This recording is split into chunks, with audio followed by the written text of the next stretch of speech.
I'm James Beckwith, President and CEO of Five Star Bank. As a community bank, we believe that open dialogue about the issues affecting our region is vitally important. From the economy to the environment to social issues, we look forward to the conversations and hope you'll join in.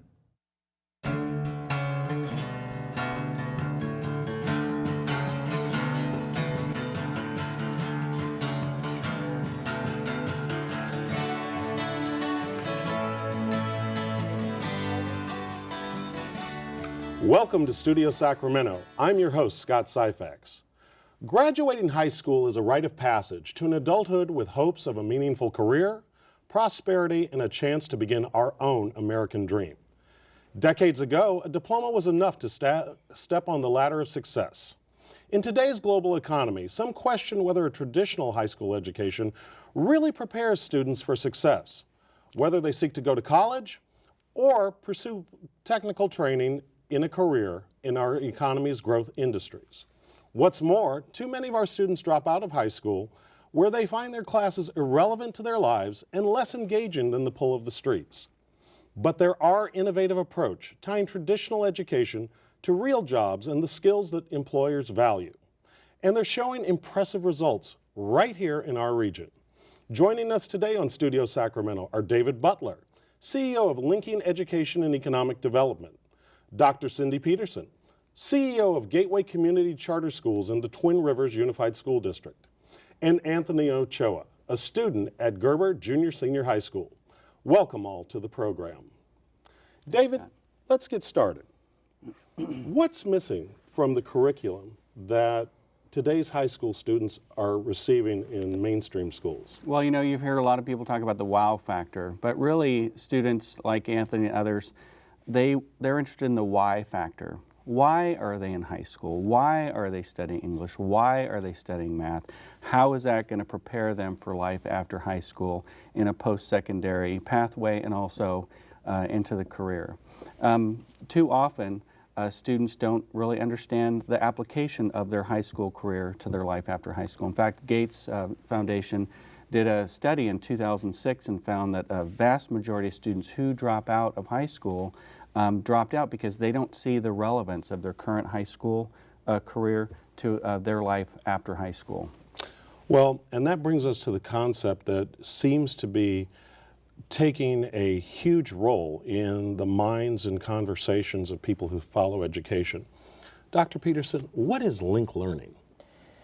Linked learning is a concept of creating academic rigor and connections with that academic rigor to employability skills, to workforce development, to the next stage after high school that you're talking about. So linking learning to multiple pathways, the career pathways. EdConnect has done a lot in this area to talk about, you know, the different pathways for different careers, and I know LEAD has been very foundational in some of that work as well. But it's linking, just like you said, the relevance of what students are doing academically to what they will do in the workforce. And there's a lot of different ways that you can do that. But right now, some of the best research is coming out of the California Partnership Academies, which is one model for linked learning. They found great results in both 2008 and in 2011. Their reports show increases in attendance, increases in graduation rates, increases in CASE rates of passage, that's your high school exit exam, but also really kind of reaching to the achievement gap, having greater success with African American and Latino students than traditional outreaches have.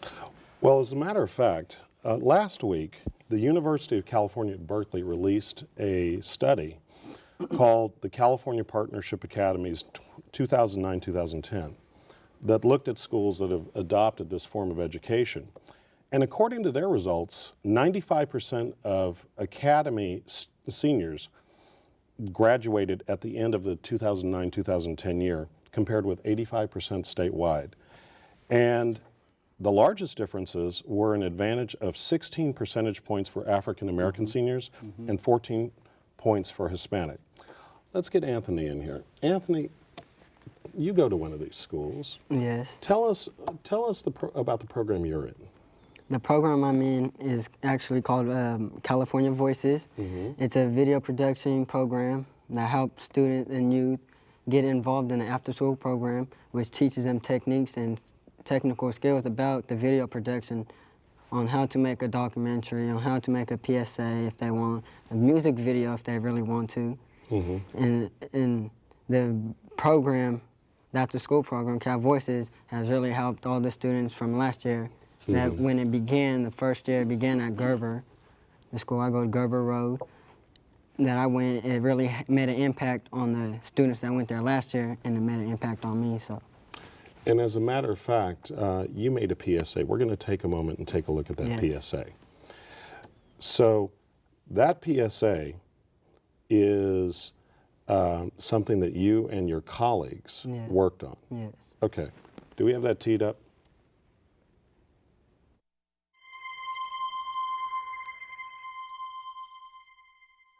Life is not easy, but eventually I had to realize that the decision to make good choices is my responsibility.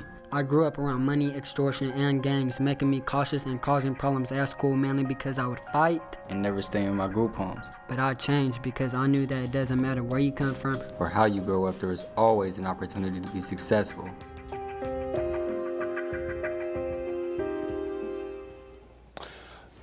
That was very impressive. How long did it take you all to do that? Took actually that whole day to do the video, where we was walking through the streets, a whole, not exactly a whole day, from say 12 to 5 o'clock p.m. Good 5 hours of driving to the location, setting all the equipment up, putting the equipment away, and then starting the video. And so when you get out of high school, what do you want to do with all this? I want to put it in use. I want to put my skills in use. You want a job? Yes, I would like a job in this video. I think the people in the control room had better look out. I hope they do. Well, tell us, Anthony, though, you had some times when you were growing up, okay? What would you be doing right now if you weren't in this program?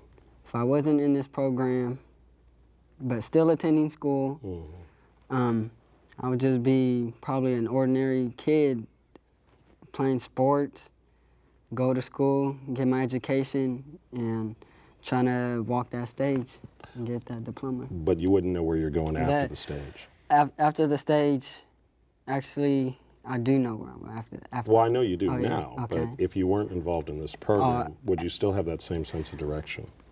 No, actually, I wouldn't. My whole mindset would be on a whole nother subject. I don't know where it might be something that had to do in the streets or something positive, something negative. I have no idea. And it's just like, because where I grew up, it was rough, and I've been around rough and violent things. So I'm kind of used to that, but I want to get away from all of that violence and start a new beginning for my future. And you're doing well now, and you were telling me earlier about the impact that this is having on your younger brothers. Yes. Tell us a little bit about that. I mean, my little brother, he looks up to all my brothers.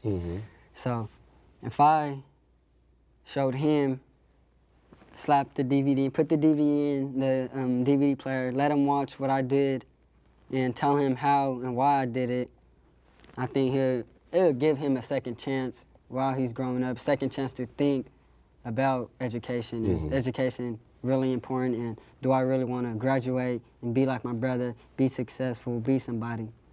And you know, that's probably the best PR for this program and these types of programs that there are. Dr. Peterson, how do we reach those kids who've either given up on school or the system has given up on them? Well, I think the idea of linked learning and relevance is really critical to any program for those that have disengaged. My organization actually serves a number of students, over 1,800 actually, that kind of fit this model of they've been disengaged. They didn't find that program in their comprehensive site that just grabbed them, that gave them that sense to stay. But I think a lot of it goes to, again, back to some of the work of William Daggett about rigor, relevance, and relationship. What we're finding with those that disengage is they often never made that human contact with a caring adult. And that often makes the difference in picking up those, is they remember Principal Duncan, which Anthony and I were talking about earlier. They remember that person who recognized me, saw me, and made the connection. And I think sometimes the partnership academies and the linked learning, some of their success is they make those adult mentorship and internship connections connected to those interests in the workforce. So it brings all the best together. Well, one of the things, our perspective at LEAD is that career academies are not only beneficial to students who are disaffected or who perhaps gotten onto the wrong track, but they benefit all students. The marriage between academic rigor and the relevance of why you're learning this work and how you're going to apply after high school is beneficial to the student who's going to go into the workplace, and it's beneficial to the student that's going to go into the university. Well, let's talk because about that for a they all need second. to know why they're doing that and where they're going to go. Let's talk about that for a second. One of the things that was interesting in learning about this subject is that under the state standards, 50% of the children that are involved in these academies have to come from an at-risk category. But it would seem that the merits of this type of program would apply and be attractive to all students. Right. And so one thing that's puzzling, why the segregation? Why isn't this a universality with all high school students? Well, I think with a lot of public funds, there's a prioritization. Where do you want to concentrate your funds? And so the California Partnership Academies and frankly, a lot of foundation dollars are prioritized in communities of need that have a particular socioeconomic status. But our perspective at LEAD is that California Partnership Academies, linked learning, project-based learning like Project Lead the Way that we do, which has engineering and biomedical components, benefits all students and benefits all communities. And so what we're trying to do at LEAD is develop a region-wide system of support, exterior system of support to help districts throughout our community grow and sustain effective, rigorous career academies. And we think that if we do this and we do it well, we can create a distinct competitive economic advantage for our region, but also for our residents like Anthony. According to the Berkeley study, we have within this region 44 of these academies, 40 in Sacramento County, 2 in Yolo, and 2 in El Dorado And those Hills. are California Partnership Academies. Okay. There's other forms of this type of delivery of education, partnership, career academies, or programs of study, whatever you want to call them. We found that there's over 100. Over 100. At least, at least. And is there any common place where it is that parents and students who are interested in this model can go to get information so that they can get plugged in? Well, we actually have an inventory of career academies and pathway programs on our website at leed.org, Okay. so that parents and students can look within their community to find out what programs are in existence. And if a parent is considering this type of approach, or a student is consulting with their parents on this, are there any rules of thumb in terms of how they should approach looking for the right academy for them? Well, you know, my organization is charter school organization, so we're schools of choice. But we always suppose that parents and students should be active participants in their own education. So if they go to the LEAD page and they see these programs, they should go visit and they should see what's happening there, and they should talk to former students and they should talk to staff. And sometimes it's a fit and sometimes it isn't. Sometimes you know, it may be that they're interested in aerospace, but some of the requirements for that program don't fit their interest in aerospace. So we should all be good consumers of our and our children's educational experience. But Scott, I want to give a great amount of credit to many of our public school leaders throughout our community who have worked hard over a long period of time to implement these kind of programs. Elk Grove Unified probably has the broadest system of career academies. Sac City Unified has worked on this since about 2000, 2001. They've shown great progress. Twin Rivers Unified has implemented a variety of these programs and have shown significant improvement in graduation and academic performance. Folsom Cordova, Roseville Joint, Washington Unified. Throughout our community, these are growing, and it's our responsibility as community leaders, civic leaders, business partners to help sustain them, because they can't be successful if they're siloed simply within education. we have got to partner up with our public school and charter school partners to help grow and sustain these programs. Well, let's talk about that connectivity. For instance, an example, if I'm a parent in the Twin Rivers School District and I'd like to send my child to Laguna Creek's Green Technology program, is that possible? Yeah, you'd have to get an intra-district transfer, and quite often districts will allow that, but it's also on a case-by-case basis, so it's not particularly easy, and you'd have to know the process in order to work it. Sac City Unified, one of their hallmark programs is Health Professions High School, which is about 5th and Broadway. And they have students attending that school from really all over Sacramento County and beyond. So it does happen, but you do have to make an informed choice.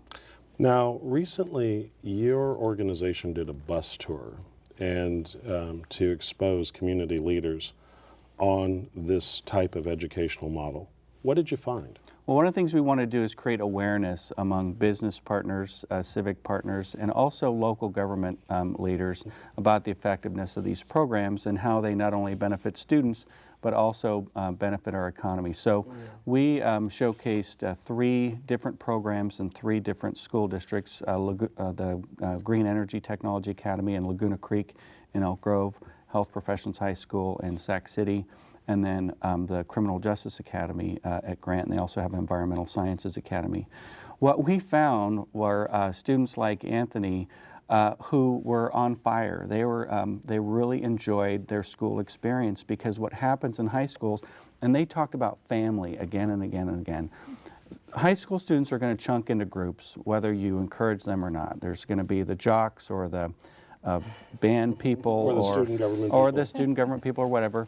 They're going to chunk into groups. So what small learning communities or career academies do is they put students in smaller groups and allow them to organize around the learning instead of perhaps organizing around cool.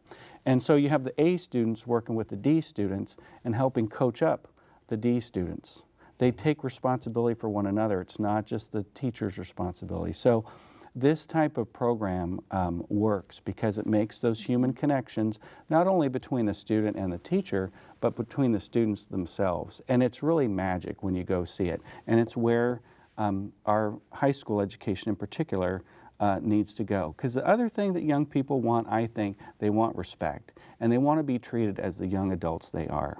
Well, Anthony, I want to ask you, is that your experience? Is it like a family over at Gerber? Yes, actually it is. I mean, I've been there since freshman year. Really got to know all the staff. There was new principals involved. But yeah, overall I feel like a family. Like I see the same people every day, basically every day. Say hello, my goodbyes, chat with them, do my work. It feels like a family over there. And it's really made a difference for you. For me, yes. Yeah. What do you think attracts your fellow students to this type of program? The funness, the funness, and it's all good. the funness and learning new skills that you don't know. So now, one of the things that's talked about, well, let's talk about the funness for a second, Dr. Peterson, because one of the struggles that many parents have is the fact that the traditional education really is seen as somewhat irrelevant to kids today. David had mentioned before the on-demand society and how students today have been raised in a technological revolution. How do we continue to make school more relevant so that way the information is sticky and applicable as they move forward out of high school? Well, I think there's multiple ways. Some of it is content, which is what we're talking about, linking academic content to relevant career and workforce development. I think that's part of it, but I do believe that part of the future is the delivery method as well. You know, we aren't at the age where we're really accessing the technology in the way that it engages students. I think that's going to be our next horizon of innovation, is that we need to take the tools that are out there for gaming and in other ways and use that technology to do that stickiness that you're talking about, to engage students in different ways with the academics, with the relevance, with the workforce development. And I think that's where we're going to see the biggest creative way that we're going to engage kids. And we've got to get to the table with the partners about how we're going to get technology at the table to help us do that. Let's talk about those partners for a second. David, you work with a lot of employers, and we're trying to link up the relevance of the education that young people like Anthony receive to the actual job market that exists. And it was interesting to note that one comment by a local employer talking about these career academies really seems appropriate to this discussion. John DeStasio, the general manager of SMUD, made a comment, and I believe it was in your report on the bus tour, that said entry-level employees who come to us from career academies are very well prepared to succeed at SMUD.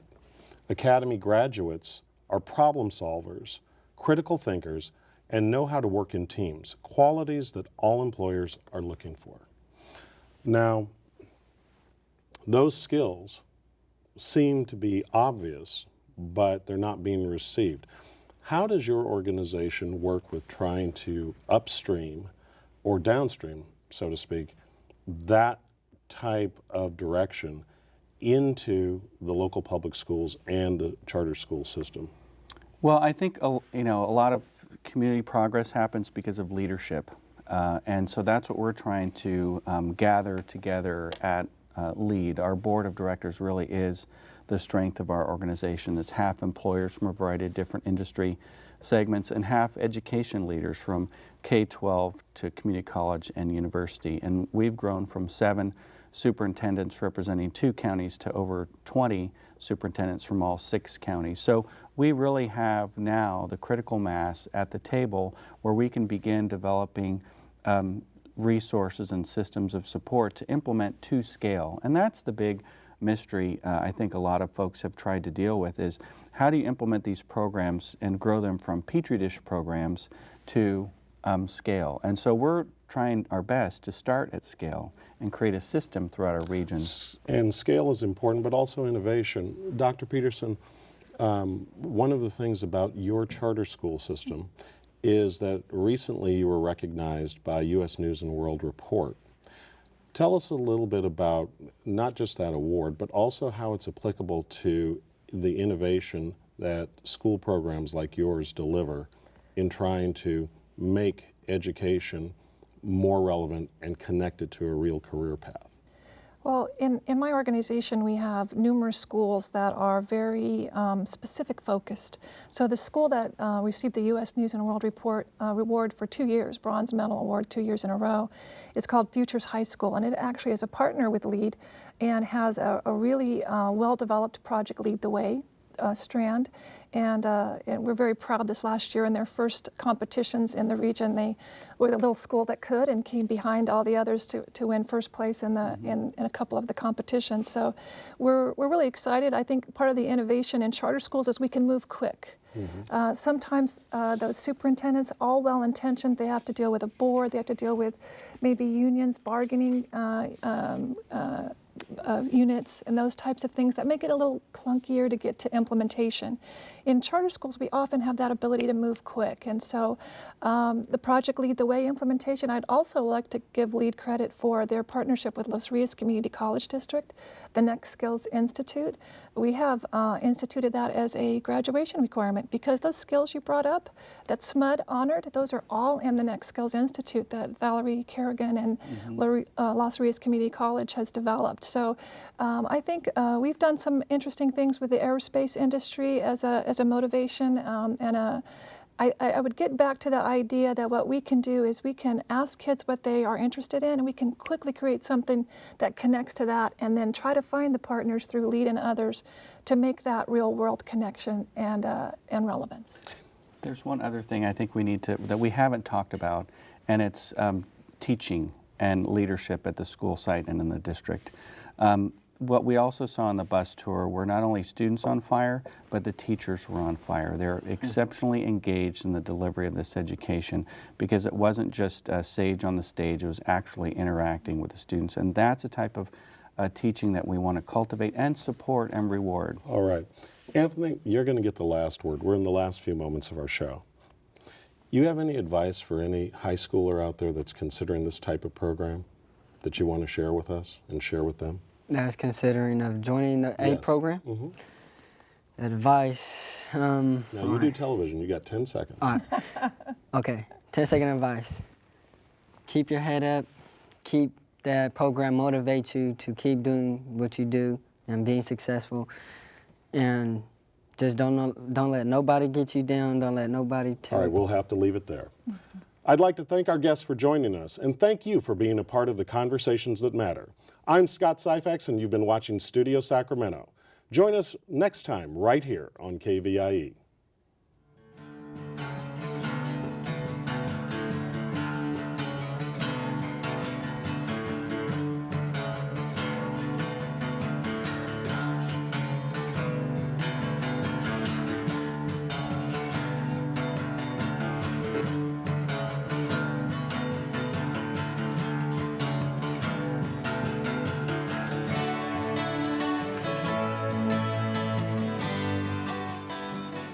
I'm James Beckwith, President and CEO of Five Star Bank. As a community bank, we believe that open dialogue about the issues affecting our region is vitally important. From the economy to the environment to social issues, we look forward to the conversations and hope you'll join in.